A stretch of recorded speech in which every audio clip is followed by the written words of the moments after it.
I'm Felicia, And I'm Ian. and we are the Paranormal Lovers.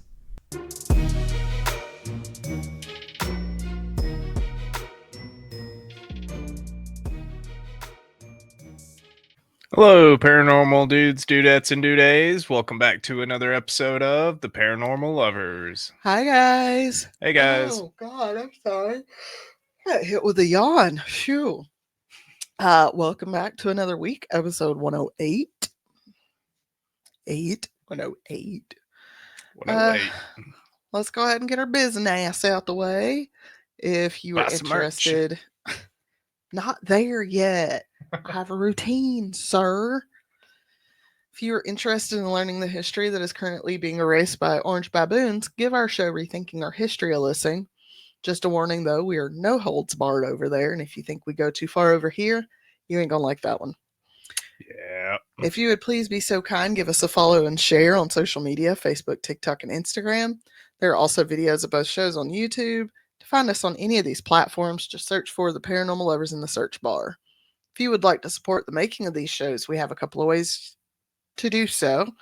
First, we have our merch shop over at theparanormallovers.threadless.com. Gonna be honest, I'm struggling with keeping up with that. I have designs, I haven't uploaded them. I don't know. We could be having a sale right now. I don't know. Most of the time, just sharing helps. Yeah. Sharing, commenting, subscribing. If anybody wants to be an unpaid intern for us, our email's gonna come up in a minute. Just shoot us a message. Yep. We also have a Patreon at patreon.com/paranormal lovers, where for $5 a month you get early access to unedited videos of both shows, as well as stickers and other swag. Finally, if you have any personal stories, be it true crime, paranormal, or historical, email us at theparanormallovers@yahoo.com. All right, Bill, what'd you love about this week? I love the springtime. I like everything that's I didn't like hitting a deer, but I like all the animals coming back out, all the trees blooming, jumping in front of your fucking truck when it's raining and April 8 o'clock at night. April showers got to me because it was like piss pouring the rain, and I was leaving work, and there's a car in front of me, car behind me. I was in like 2 inches of water, going like 30 miles an hour, and a deer jumped in front of me. So that was shocking. He said that was shocking. Shocking. Yeah, it's a little traumatizing. So I'm pretty sure that one died, but I don't know. Hopefully somebody got it. Hopefully. So it don't go to waste. If anything, there's a bunch of animals eating on it in the woods. Ain't that the truth? So. That's the truth. I did not stop. So nope.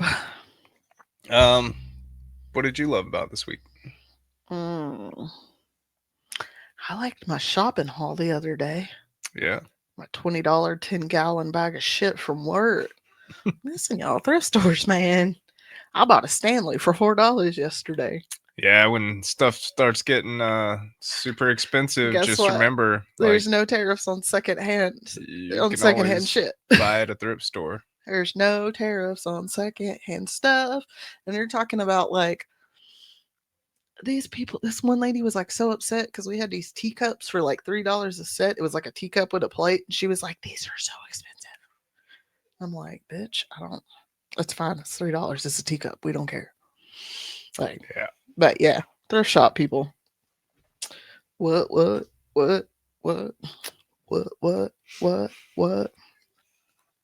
Damn, that song's now going in my head.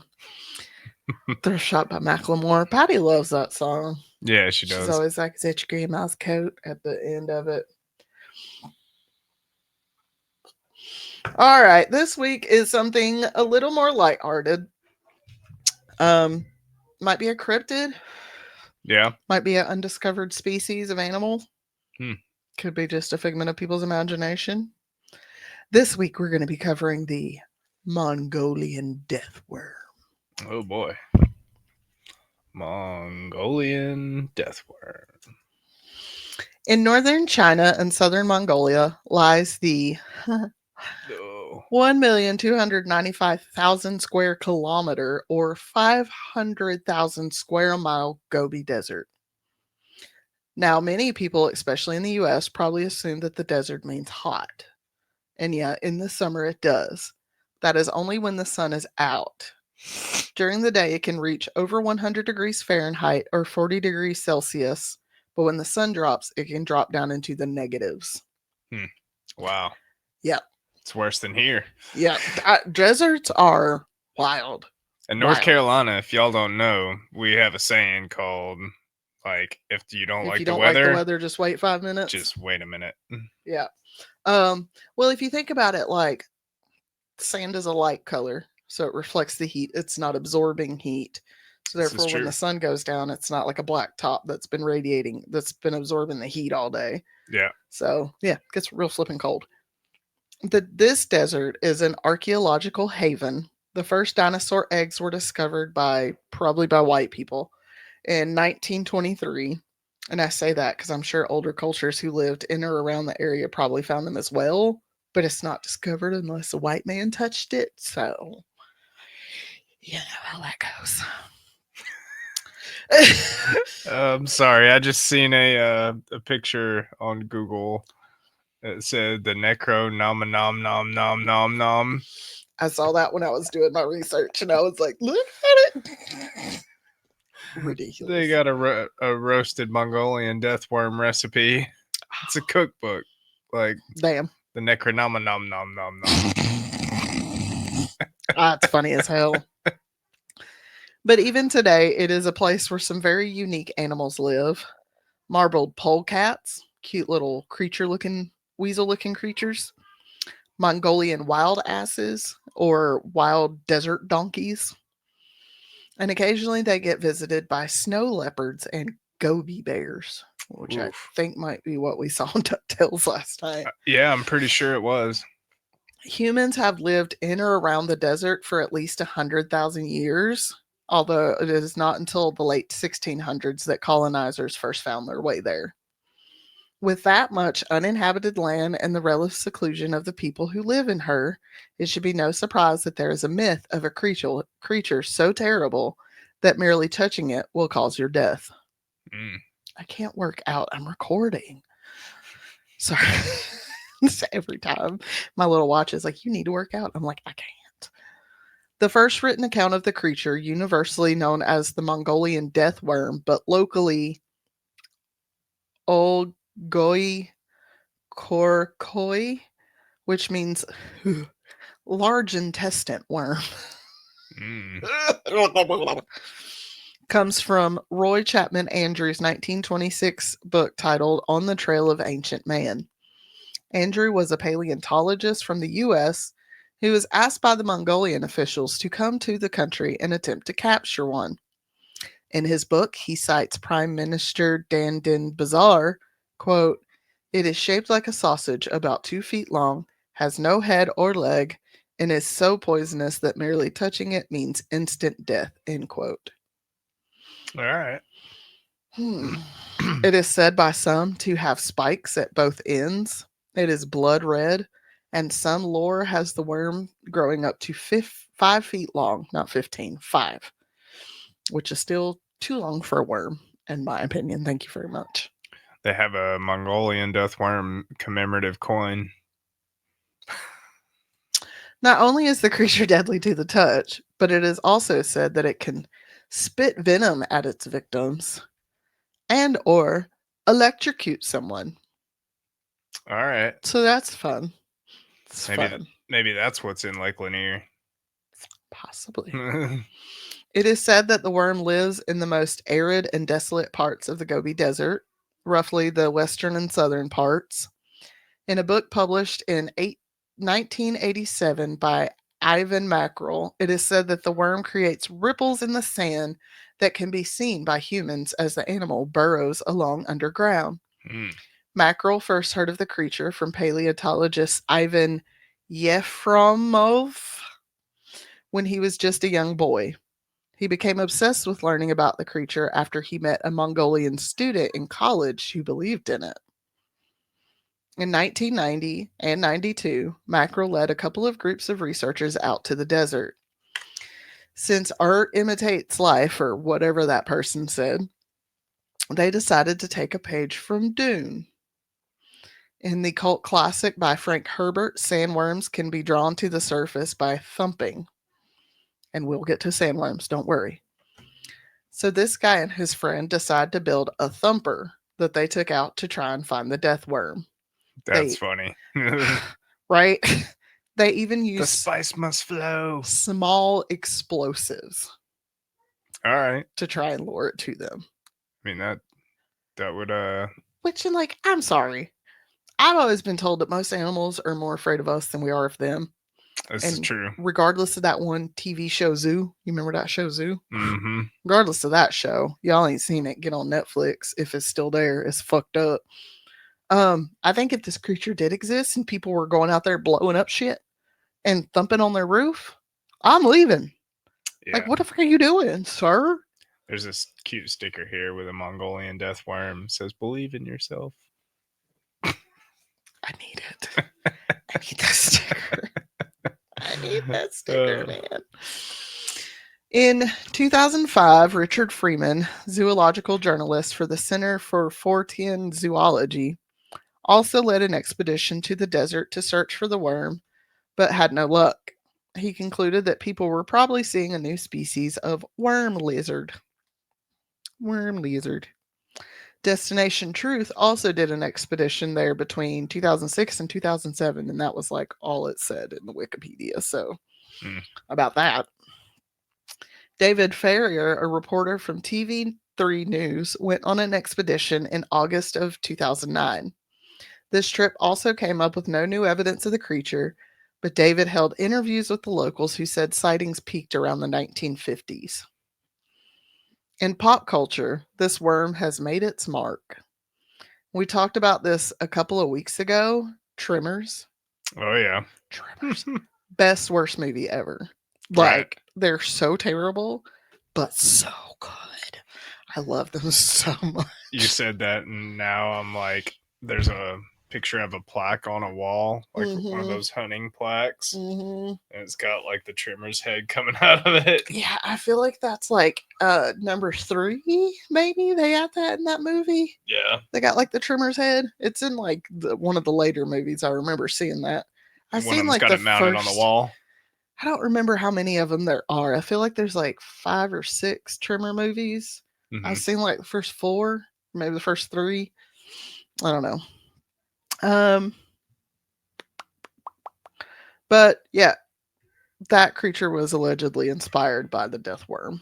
I'm sure. Yeah. Like Um, the way it burrows and stuff. mm-hmm. D&D, or Dungeons and Dragons, yeah, if you know, you know, has Oh yeah. a creature called the purple worm, which Mm-hmm. also has similar features. You ever had to fight the purple worm? Yep. Oh god, how did that go? Uh, usually it wasn't too bad. That's good. Granted, I was playing Dragonlance on the computer. Mm. So it's a Now, computer game. gotcha. Now, I personally was like, now those damn sandworms in Dune are inspired from these creatures, right? Right? Wrong. Or Wrong. like these are inspired from Frank Herbert has stated that Dune. the sandworms are inspired by dragons. Oh, In particular, the dragon from Beowulf who hoards gold in a cave, and from gotcha. Greek mythology, the dragon of Cloacus who guards the golden fleece from Jason. Oh, okay. And if you haven't watched the movie, what are you doing? I watched the movie. I've seen the movies, folks. I've seen all of them. Go watch it. It's on Hulu, and you can find a DVD for like $5. It's pretty good. The In the old one movie, or the new one? both probably. The new one's been out for several years too. Yeah. Now in the movie, sandworms are hoarding spice. Spice is like, I don't, it's like ecstasy, I guess. Kinda, yeah. The way I see everybody interact with spice, I'm like, are they on Molly? Like, what's going on? They're tripping, or like LSD, maybe. Right. Like they're tripping fucking balls on spice, and sandworms hoard spice. And I wonder if death worms, the Mongolian death worms, are real, if they are hoarding something. Maybe. Some spice, some mineral, or space that they Water. do not want humans to find and ruin like we do every fucking thing we touch. Water. Water. Or like you guys listen to Indigenous Tales' new show, True Terror on Tap. They just did an episode on the hollow earth theory, Yeah. which is great. Guarding a cave somewhere. Maybe there's a somewhere down there. Maybe they're alien worms. Yeah. It's a possibility. Could be alien worms. Now, there is a possible explanation for the reports of this creature. In 1983, locals who had reported sightings of the creature were shown a tartar sand boa. Sorry, a tartar sand boa. And they said, yep, that's it. That's what we saw. So they're saying it's a snake. Snakes. But that doesn't mean the Mongolian death worm does not exist. Again, this desert covers over 500,000 square miles of land. Isn't it the biggest desert in the world? Yes. And it is mostly uninhabited. Considering there are worms that live in the sand, such as the giant beach worm in Australia, it looks like a centipede, and I don't like it at any point whatsoever. Why couldn't there be a different variety of worm in this sand? Yeah. I mean, I'm not going to go find out. I have no desire to be in the desert or go looking for a Mongolian death worm. So who knows if we'll ever know. Right. So what do you think about the legend of the Mongolian death worm, Bill? It's interesting. There's a lot of cool artwork that's came from it. Because unlike... Also, I want the coin. Maybe when you hit like your 15-year sober anniversary. It's a limited mintage. Also, I'm sorry, did you say a limited mintage? Yep. Okay. Also, so I'm about 11 days late, but y'all shout out and wish this man a happy sober anniversary. Thank you. He just passed 11 years of sobriety, so woo! Shout out to this man. You can do it, folks. It ain't easy. One day at a time. You got to take it one day at a time. Yeah. Take it 1 minute. Take it 1 hour. Whatever you got to do. How do you eat an elephant? One bite at a time. There you go. All right, friends. Well, we hope you enjoyed this episode. Stay out of deserts. It's hot during the day, cold at night. Only the toughest of animals can survive there. Let us know if we need to make a Mongolian death worm plushie. There's nothing out there for humans, so just leave it alone. Leave it alone. Leave it alone. You ain't Aquaman. You ain't going to go find some hidden temple out in the middle of the desert. Leave it alone. All right, guys. Well, we hope you have a good week, and we will see you guys next week. See you guys. Love you. Bye. Bye.